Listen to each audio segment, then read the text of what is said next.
Ya, empezaremos, por favor.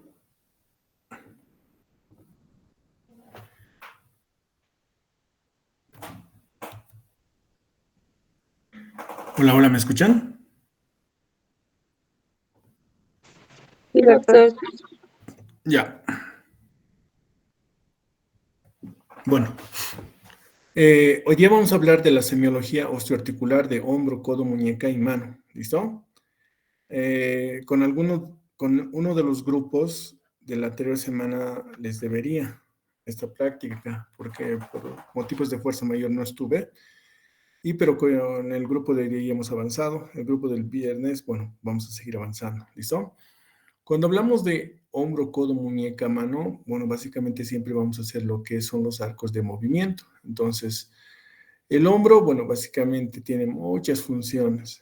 Es decir, desde el punto de vista de trabajo, es decir, es uno de los miembros que más se utiliza a la hora de mover, porque agarramos con el hombro, movilizamos con el hombro, ¿no ve?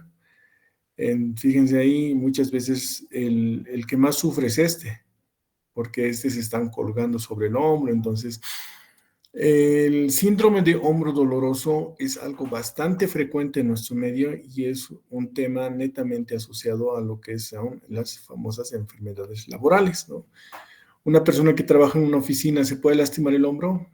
Probablemente no, pero una persona que levanta cosas pesadas, trabaja en maquinarias, albañilería, qué sé yo, carpintería, probablemente va a tener más síndrome de hombro doloroso, o los deportistas, ¿no? Entonces, cuando hablamos del hombro, primero tenemos que hablar de lo que es la articulación del hombro y todos los componentes del manguito rotador. Entonces, para ver las articulaciones del hombro, primero tenemos que conocer que hay cuatro articulaciones importantes.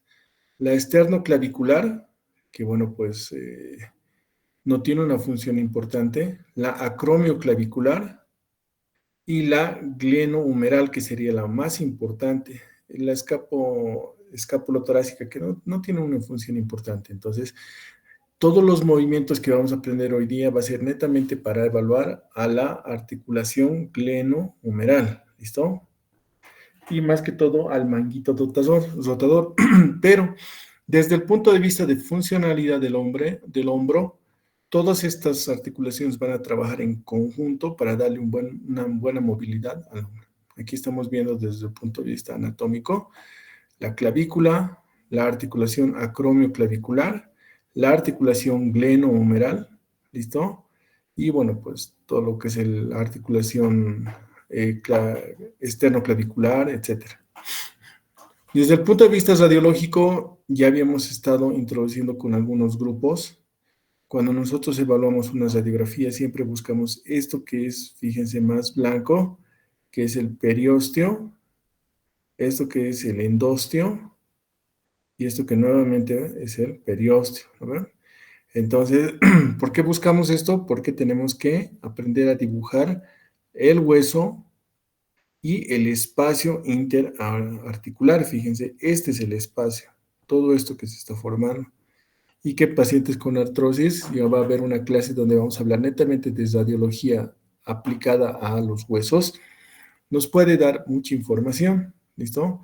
Pero desde el punto de vista radiológico, a no ser que haya una fractura, una radiografía jamás va a quitar el examen de la funcionalidad de lo que es el hombro. Entonces, la articulación del hombro básicamente es una articulación proximal y es una articulación de tipo enartrosis. Enartrosis quiere decir que es una superficie plana con una superficie convexa y que básicamente necesita un reforzamiento, porque si no hay reforzamiento esto se puede se puede salir de su eje. Es una articulación dotada de mayor movilidad, fíjense en los arcos de movimiento, va hasta 180 grados de movimiento que pueda presentar. Y esto se puede desarrollar en tres sentidos: laterales, donde está la aducción y abducción, flexión, delantera y extensión, y las rotaciones interna y externa. Esos son los tres movimientos de la articulación. Cuando hablamos de los arcos de movimiento, fíjense que tenemos una elevación pasiva y tenemos una elevación activa. Aquí estamos viendo la elevación pasiva y la elevación activa hasta 180 grados. Entonces, los arcos de movimiento nos ayudan a ver los movimientos básicos que van a presentar la articulación del hombro. Entonces, para una movilidad normal, el hombro tiene que estar indemne, es decir, tiene que estar funcionante todas estas articulaciones. La articulación glenohumeral, la articulación acromioclavicular, pero lo más importante, el manguito rotador. El manguito rotador trabaja con la articulación glenohumeral. ¿Por qué? Porque es un reforzamiento, porque es una articulación de tipo anartrosis. El manguito rotador está formado por el músculo supraespinoso, infraespinoso, redondo menor, subescapular y envuelve a la articulación glenohumeral. Entonces, ya sea la maniobra de Hawkins-Adams, que hoy día hemos hecho bastante, maniobra de Apley, maniobra de Jové, la mayoría de las maniobras que vamos a ver, todas evalúan el manguito rotador y la articulación glenohumeral. ¿Listo? Entonces, la articulación del hombro va a tener una punta anterior que es el acromión, va a tener tuberosidades y el surco bicipital, que es parte de lo que es el hombro. ¿Listo? Entonces, cuando nosotros hablamos de semiología del hombro, básicamente nos vamos a este síndrome, que es el síndrome del hombro doloroso. Es una causa bastante frecuente y se calcula que un 25% de la población va a estar metida en este síndrome de hombro doloroso. No es netamente una patología netamente de la actividad, porque no se olviden que hay gente que levanta pesas, ¿no? Entonces también se puede lastimar el hombro. Entonces, el hombro puede ser dañado de forma local o distante, pero se puede dar un dolor en el hombro. Aquí estamos viendo al manguito rotador, que básicamente el manguito rotador no es un manguito, sino es una protección de la articulación glenohumeral, compuesta por el supraespinoso, el subescapular, el músculo redondo y la cabeza larga del tendón del bíceps, y que le va a dar todos los movimientos que vamos a estudiar. Los síntomas del hombro doloroso suelen aparecer netamente en el movimiento y generalmente limita la actividad. Entonces, por eso nosotros evaluamos los arcos de movimiento. En algunos casos puede ser un dolor muy intenso y en otros no. ¿Listo? Existen varios cuadros asociados al hombro doloroso. Tendinitis del manguito rotador, tendinitis cálcica, rotura del manguito rotador, tendinitis bicipital, bursitis subaracnoideal. Obviamente esto lo tiene que ver el rehabilitador y el traumatólogo. Entonces, básicamente nosotros evaluamos los movimientos. ¿Listo? Entonces, primera maniobra que lo vamos a practicar, la maniobra de Hawkins-Kennedy o maniobra del pinzamiento. ¿Dónde se pinza? Aquí estamos viendo.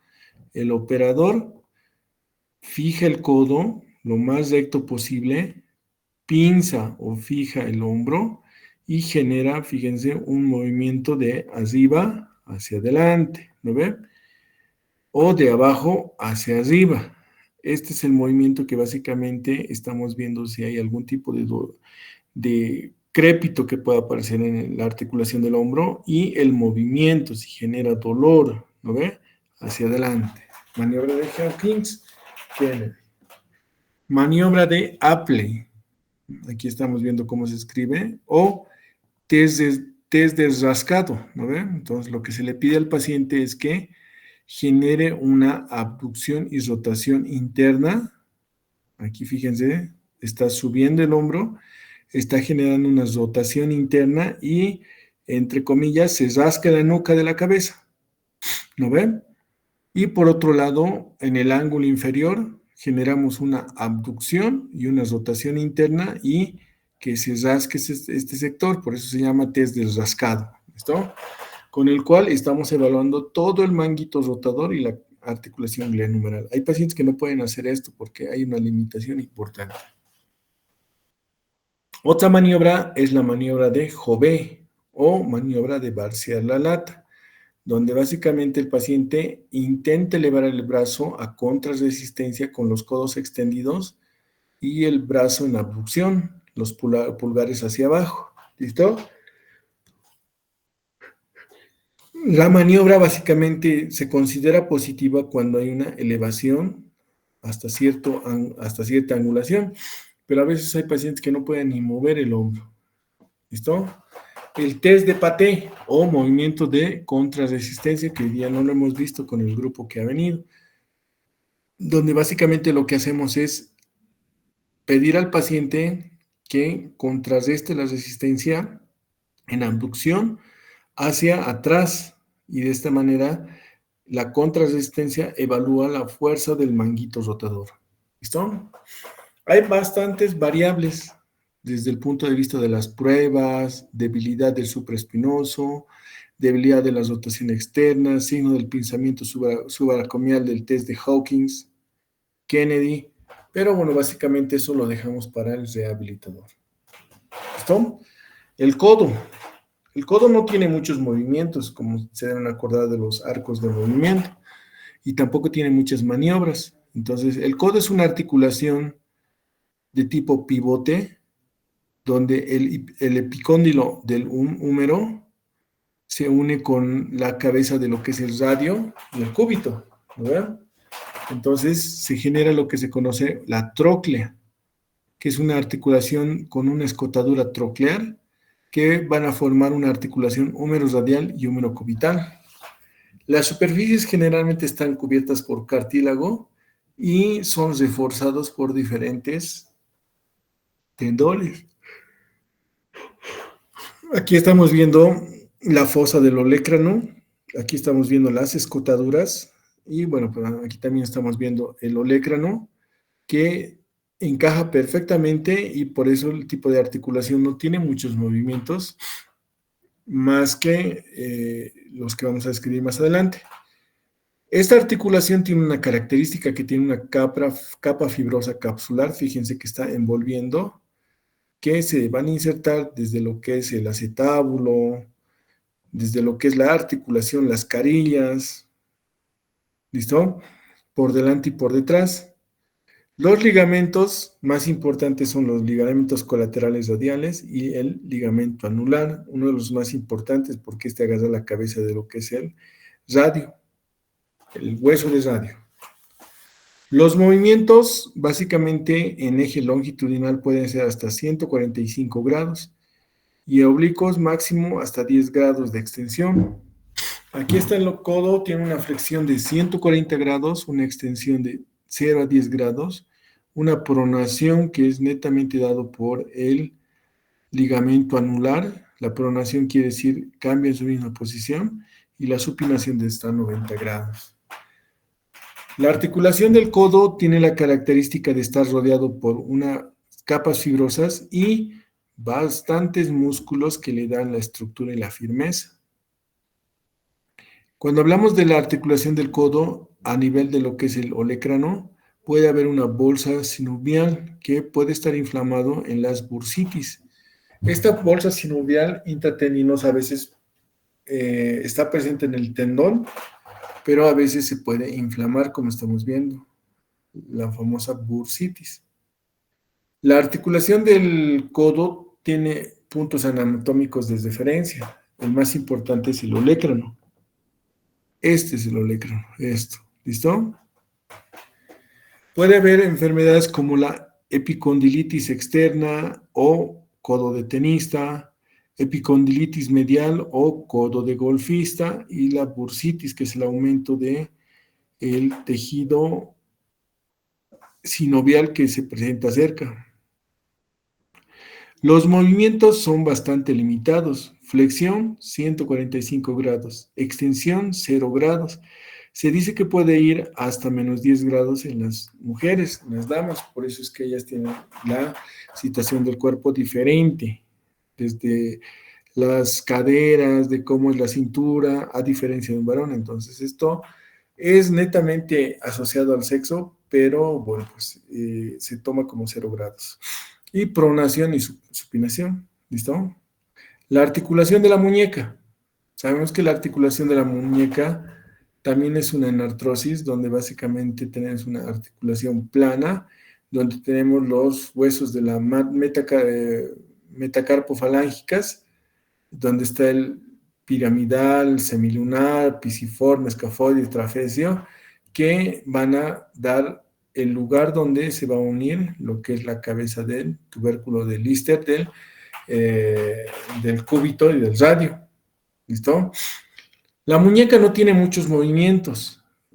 Sus angulaciones son bastante limitadas. Fíjense que el arco de movimiento en flexión, que es hasta 80 grados, y en extensión, que es hasta 70 grados, es el movimiento más importante que tiene. Asimismo, tiene movimientos de lateralidad. Lateralidad externa de 30 grados hacia el radio y lateralidad interna hacia el cúbito de hasta 20 grados. La muñeca es una estructura importante por donde se encuentra lo que es el carpo y el retículo palmar. Generalmente aquí pasa lo que se conoce como el nervio mediano, cuyos síntomas puede generarte lo que se conoce el famoso síndrome de túnel carpiano, que hoy día hemos hablado con los estudiantes que han venido.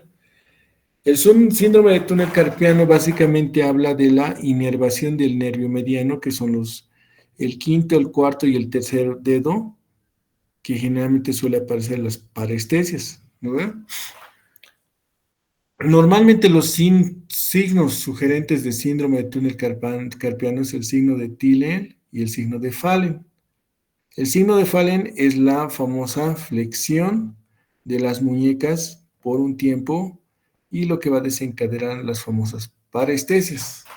Y como resumen, aquí estamos viendo estos son los movimientos o rangos de movimientos normales de la muñeca. Habíamos dicho que el más amplio siempre va a ser la flexión y la extensión de 60 a 90 grados y los de lateralidad, que es de 20 a 30 grados, no más.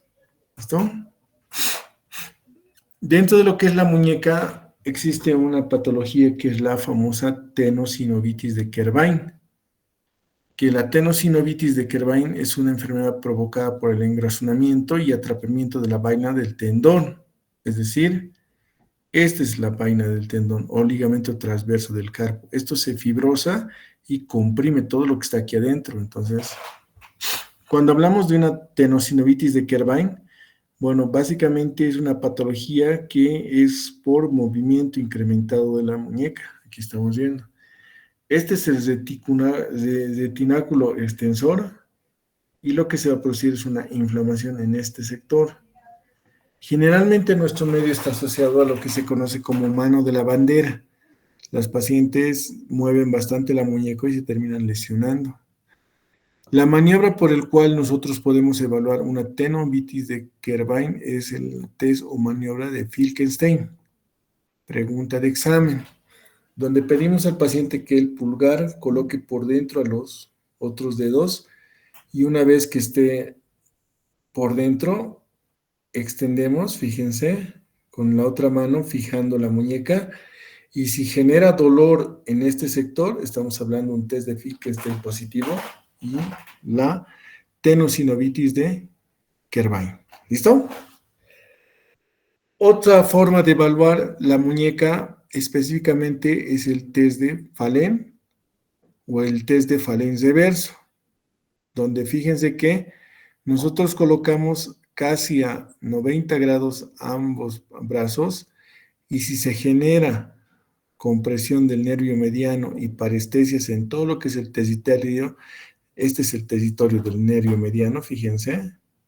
Entonces, básicamente estamos hablando de un test de Fallen positivo para síndrome de túnel carpiano. Las manos, ya estamos terminando. Las manos deben evaluarse desde el punto de vista de la articulación metacarpofalángicas, que es la unión, y las interfalángicas proximal y distal. Metacarpofalángicas, interfalángica proximal, interfalángica distal. Aquí se realiza una inspección para evaluar el aumento de volumen.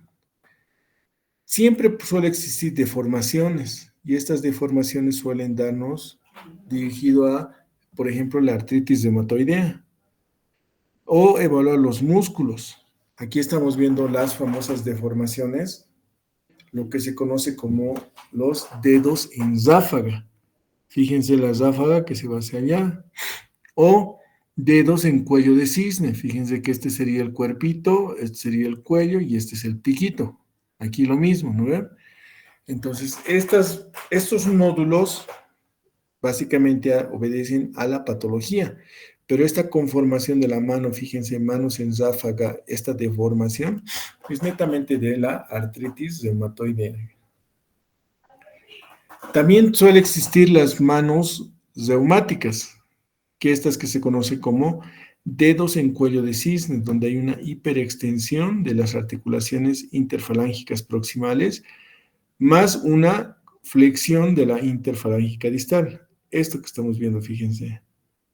Hay una hiperextensión y aquí hay una flexión, ¿no ven? Lo que le da cuellito de cisne, ¿no ven? Que también es parte de la artritis reumatoidea. Esto que se conoce como dedos de boutonniere, fíjense como si se pudiera colocar un hilito ahí, ¿no ven? Que también es una deformación de la artritis reumatoidea. Entonces, ¿cuáles son las deformaciones de la artritis reumatoidea? Los dedos en ráfaga, dedos en cuello de cisne y los famosos dedos en boutonniere, que es una hiperflexión fija de algunas articulaciones con una hiperextensión de la interfalángica distal, fíjense, que te da un aspecto de un ojal. ¿Listo? Las manos pueden tener clásicamente deformaciones o la presencia de los nódulos. Los más importantes, los nódulos de Everdeen, que suelen darse en las interfalángicas distales, ¿listo? Y los nódulos de Bouchard, que dan en las interfalángicas proximales, ¿no? Entonces, esto suele ser pregunta de examen a la hora de hablar de los nódulos de Everdeen. Tienen una predominancia en interfalángica distal, como estamos viendo en el dibujo. Entonces, ¿esto qué es? Son los nódulos de Everdeen. Y los nódulos de Bouchard, que van a aumentar el volumen también en las interfalángicas proximales. ¿Listo? Entonces, hay otras alteraciones. Esto ya lo habíamos visto en el rote anterior. Esta es la famosa contracción de Dupuytren, o es un estigma cisótico, ¿no ve? Donde hay una retracción de la fascia, contracción. Alguna frecuencia se puede dar en personas diabéticas, cisóticas, o por lo general en los alcohólicos. Fíjense, solo un dedo se contrae y al final este dedo está totalmente contraído, como estamos viendo en la imagen. ¿Listo? ¿Qué más podemos ver en la mano? Las protuberancias conocidas como tofos, ¿no ve? El ácido úrico en el cuerpo no es fácilmente manejable, entonces lo que hace es precipitar y generar estos tofos que son muy dolorosos y llenos de un proceso inflamatorio ahí. ¿Listo? Entonces, ya hemos visto los nódulos de Everdeen, los nódulos de Bouchard, hemos visto la contracción de Dupuytren y los tofos en las manos. ¿Listo? Con eso hemos terminado y bueno, pues, listo. ¿Alguna duda?